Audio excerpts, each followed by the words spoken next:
સુરતમાં હવે આરટીઓના દંડની ડુપ્લિકેટ રસીદ બનાવવાનું કૌભાંડ સામે આવ્યું છે।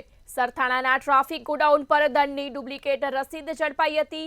ડુપ્લિકેટ રસીદ સાથે આરટીઓના ગોડાઉન પર 3 યુવકો વાહન છોડાવવા આવ્યા હતા।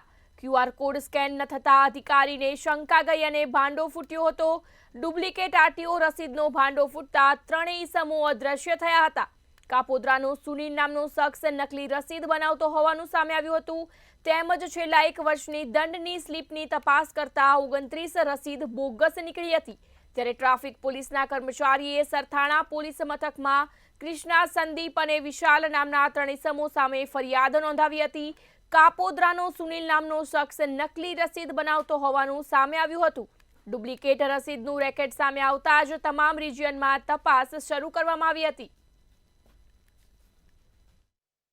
એલઆર જિગ્નેશ ગીરીએ છેલ્લા 1 વર્ષ દરમિયાન જે વાહનો છૂટી ગયેલા હતા આરટીઓના રસીદથી એ તમામની ક્યુઆર કોડ ચેક કરતા બીજા 29 જેટલા વાહનોના રસીદો ખોટી હોવાનું માલુમ પડેલું અને એનું એક લિસ્ટ બનાવીને રિપોર્ટ સાથે આરટીઓમાંથી ખરાઈ કરતા જાણવા મળેલું કે આ વાહનો બાબતમાં કોઈ આરટીઓમાં દંડ ભરાયેલો નથી ને આ જે રસીદ છે એ પણ આરટીઓમાંથી ઇસ્યુ થયેલી નથી, જેથી આ રસીદો બોગસ હોવાનું જાણવા મળેલું, જેથી આ બાબતની વિગતવારની સરથાણા પોલીસ સ્ટેશનમાં એફઆઈઆર દાખલ કરવામાં આવેલી છે।